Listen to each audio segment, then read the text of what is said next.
Kalau Mbak Nilam ini saya dengar-dengar sedang kuliah S2 juga ya, betul ya? Nah itu bedanya, apalagi itu S2 ada macam-macamnya juga untuk apoteker. Nih, kalau dari S2 sudah, kalau farmasi itu kan bidangnya banyak sekali ya.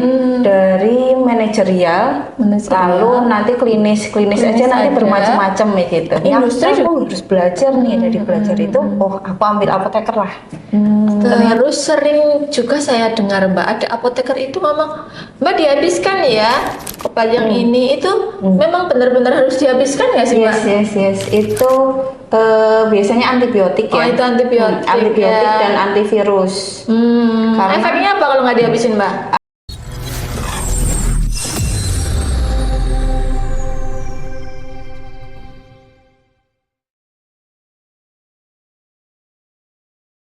Halo, assalamualaikum warahmatullahi wabarakatuh. Bertemu dengan kita kembali di Obseria, obrolan seru dan ceria.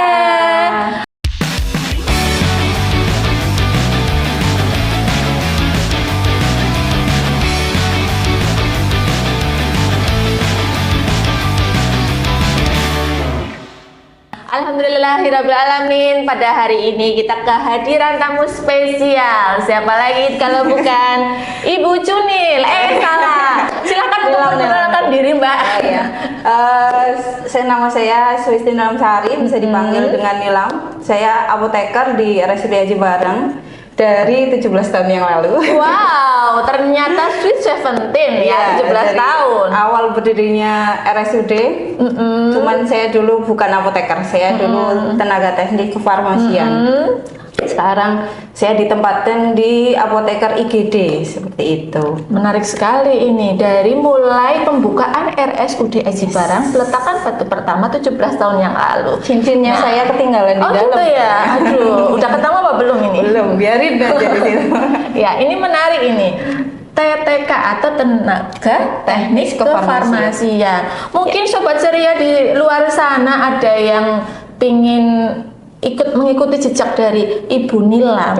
Nah, sekarang kita akan mengobrol tentang apoteker, farmasi, dan karirnya. Ya, bisa diceritakan apa itu bedanya TTK, apoteker, dan ada lagi nggak itu? Nantinya ada apoteker spesialis ya. Oh gitu ya. Ya, monggo silahkan Mbak Nilam. Kalau tenaga teknis kefarmasian itu dia tidak bertanggung jawab atas pasien. Jadi dia sebagai peracik, terus pembungkus dan sebagainya gitu, kapsul dan sebagainya itu kewenangan tenaga teknik kefarmasian. Oh, yang menyiapkan obat gitu di belakang gitu ya Mbak ya. Kalau yang apoteker dia yang memberikan obat. Menurut dari pemberian obat, sebenarnya dari perencanaan ya, dari perencanaan itu apoteker sudah ada. Perencanaan, pembagian biaya, terus masuk ke kami ke klinis dari apotek rawat jalan itu di depan, yang memberikan tuh apoteker. Di IGD juga ya. Lalu di rawat inap adalah visit. Seperti itu. Jadi yang bertemu dengan pasien itu dari apoteker. Nah, itu tugas-tugas dari teknik kefarmasian dan apoteker ya. Kalau Mbak Nilam ini saya dengar-dengar sedang kuliah S2 juga ya, betul ya? Nah itu bedanya, apalagi itu S2 ada macam-macamnya juga untuk apoteker. Nih, kalau dari S2 sudah, kalau farmasi itu kan bidangnya banyak sekali ya. Dari manajerial, lalu nanti klinis aja nanti bermacam-macam ya gitu. Industri juga ada. Industri ada, sains juga ada. Oh, yang sains itu yang kayak dosen gitu ya?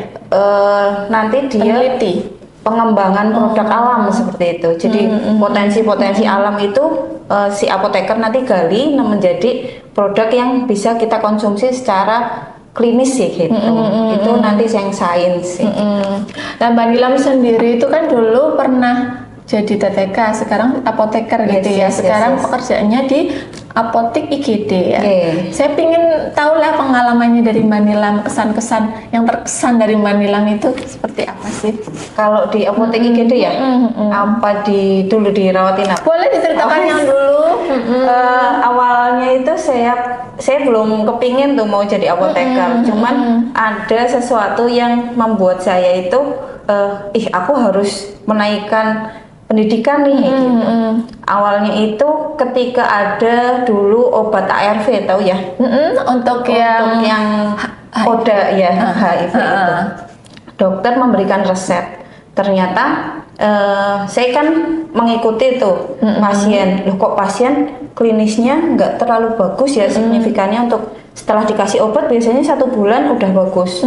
Ternyata itu ada interaksi obat. Nah, interaksinya obat itu menurunkan efek salah satunya. Jadinya pasien itu perkembangannya tidak terlalu bagus sih gitu. Oh ternyata aku harus belajar nih, dari belajar itu, aku ambil apoteker lah. Ternyata habis dari apoteker naik lagi kayak kurang gitu. Jadi saya naik ke menarik sekali ya, dari pengalaman pasien bisa mendorong kita untuk terus belajar. Betul. Gitu jadi ya. obat itu ternyata satu obat minum satu obat yang lain ternyata ada interaksi obat di situ. Ada apa ya? Malah hubungan lah ya, ada lain gitu ya. Ada yang sinergis namanya. Sinergis itu obat satu dengan obat yang lain untuk perbaikan penyakit lebih bagus. Tapi ada lagi obat satu dengan obat yang lain malah mengurangi efek seperti itu.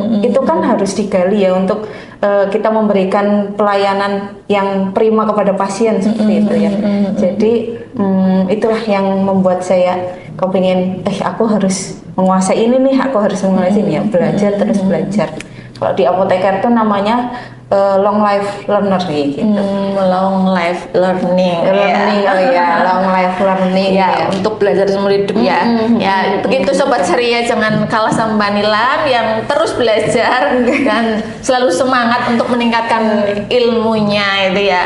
Kalau di rumah sakit Aji Barang sendiri itu kan masih banyak ruangan farmasinya ya, apoteknya di mana-mana gitu ya.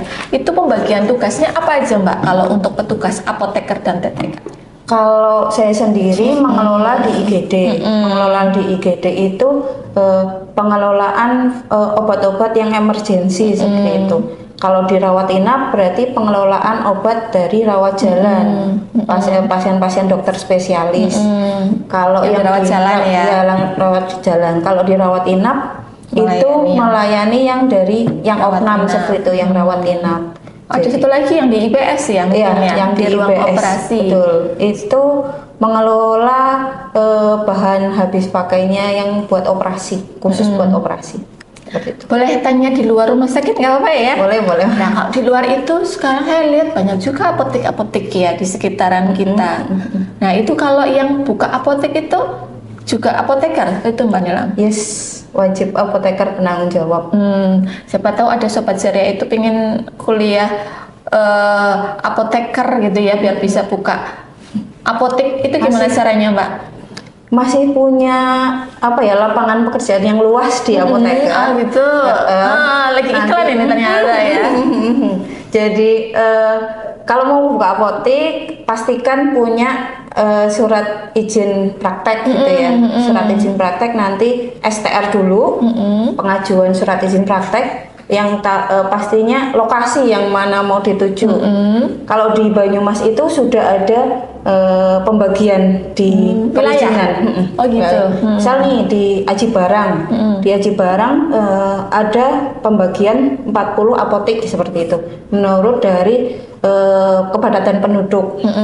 Nah, nanti dari situ yang sudah ada berapa, nanti kuota tinggal berapanya ada di situ daftarnya. Ada aturannya seperti itu ya?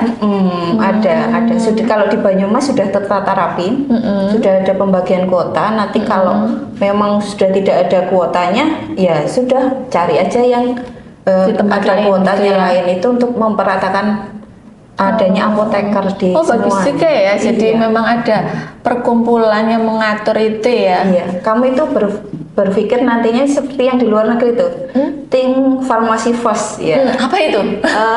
Ketika kita sakit batuk, yang ada di pikiran pasien adalah ketemu dengan apoteker. Nah, pertama kali yang bertemu adalah kepada apoteker. Nah, di sini belum sepenuhnya seperti itu. Ya. Banyak kan masih dengan teman sejawat yang lain seperti kalau di luar negeri kan think pharmacy first. Nah, apoteker tuh sudah ada fondasi di mana. Jadi pasien untuk menjangkau lebih dekat itu di sana sudah di plot-plotin seperti itu. Kalau dari apoteker sendiri nih Mbak Nilam, boleh nggak sih nyenengan misalkan kerja di Reji Barang, terus nyambi di tempat lain, apakah ada yang mengatur seperti itu? Ada Berapa? boleh sih.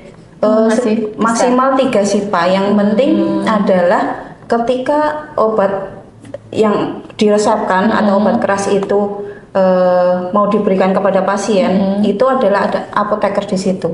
Seperti itu.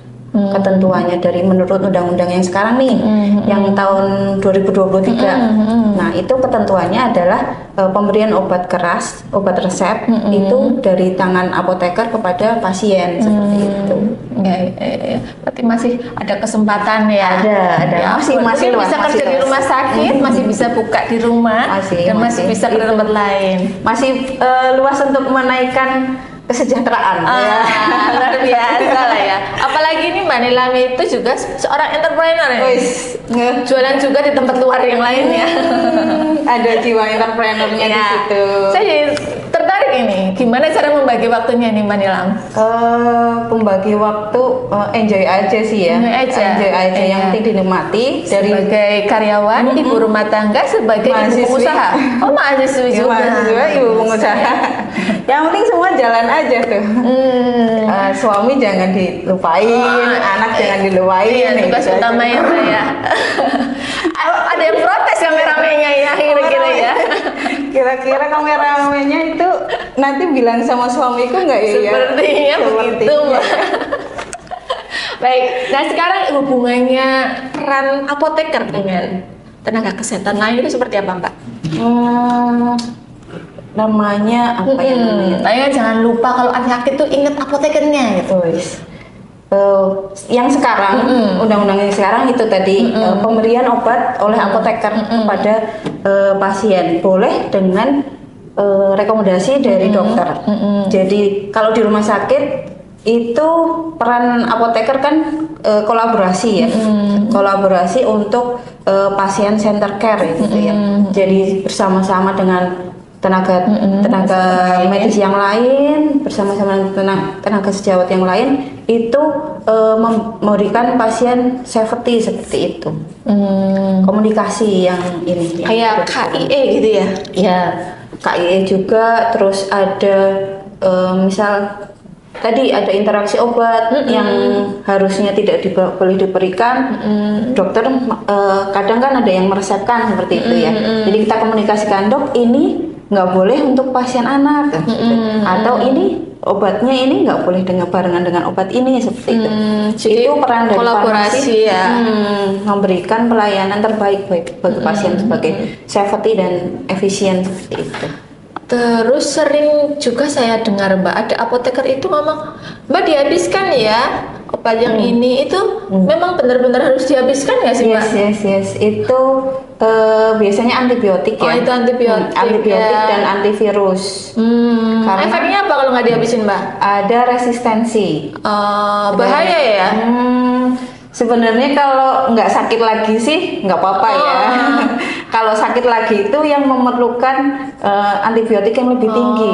Nah, biasanya kalau antibiotik yang lebih tinggi ada tuh yang kasus resistensi obat, banyak obat namanya MDRO ya. Nah, itu penanganannya lebih susah dibanding dengan yang bukan resistensi seperti itu. Dan kami kan sebagai pengaman gitu di obat, kami memberikan edukasi ke pasien ini harus dihabiskan di situ. Berarti begitu Sobat Ceria. Jika nanti dari apoteker menyampaikan dihabiskan, ya dihabiskan lah biar tidak resisten terhadap obatnya ya. Kalau sakit lagi, nanti obatnya sudah nggak masak lagi itu ya. Iya betul. Mempan lagi itu ya Mbak Nilam ya. Mungkin itu saja Mbak Nilam. Terima kasih banyak atas kehadirannya dan ilmu-ilmunya bagi Sobat Ceria yang kira-kira ingin mengikuti karir dari Mbak Suistini Lamsari. Silahkan, bisa ada teknik kefarmasian, ada apoteker, juga ada Magister, ya, spesialisnya ya. Yes. Baik, untuk kali ini Obseria semoga ada manfaatnya, kurang lebihnya mohon maaf. Wassalamualaikum warahmatullahi wabarakatuh. Salam ceria.